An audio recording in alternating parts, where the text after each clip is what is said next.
ഉമ്മാന്റെ അടുത്ത് നിൽക്കുന്ന ഓന്റെ ഭാര്യനോട് നമ്പർ വാങ്ങി ഗൾഫിക്ക് വിളിച്ചിട്ട് പറഞ്ഞു, മോനെ, ഉമ്മാന്റെ വയറ്റിലൊരു മുഴയുണ്ട്, അത് ഓപ്പറേഷൻ ചെയ്താൽ പോലും സക്സസ് അല്ല, അതുകൊണ്ട് ഇങ്ങി തിരിച്ചു വന്ന് നല്ല നിലക്ക് ഉമ്മാനെ നോക്കിയാ എനിക്ക് നോക്കുന്ന അത്ര കാലം കിട്ടും. 3.5 ലക്ഷം രൂപന്റെ ജോലിയോ രാജിവെച്ചു, നാട്ടിക്ക് വന്നു. ഉമ്മനെ അറിയിക്കാതെ ഉമ്മാനെ പൊന്നുപോലെ നോക്കി. 8 മാസം ഒരു പൈതലിനെ നോക്കുന്നത് പോലെ ആ മോൻമാനെ നോക്കി. അവസാനം ഇക്റൗ ഹോസ്പിറ്റലിന്റെ ഐസിയുവിന്റെ ഉള്ളിൽ അവസാനത്തെ ശ്വാസത്തിന്റെ പെടച്ചിലിന്റെ മുൻപ് ആ ഉമ്മ പറഞ്ഞിക്കിന്റെ മോനെ ഒന്ന് കാണണമെന്ന്.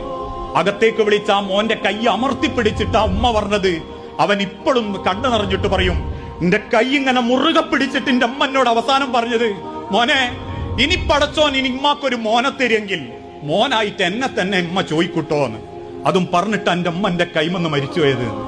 എന്നിട്ടോ പറയുന്നൊരു വാക്കുണ്ട്, 3.5 ലക്ഷം അല്ല, 3.5 കോടി ഉറുപ്പിനേക്കാൾ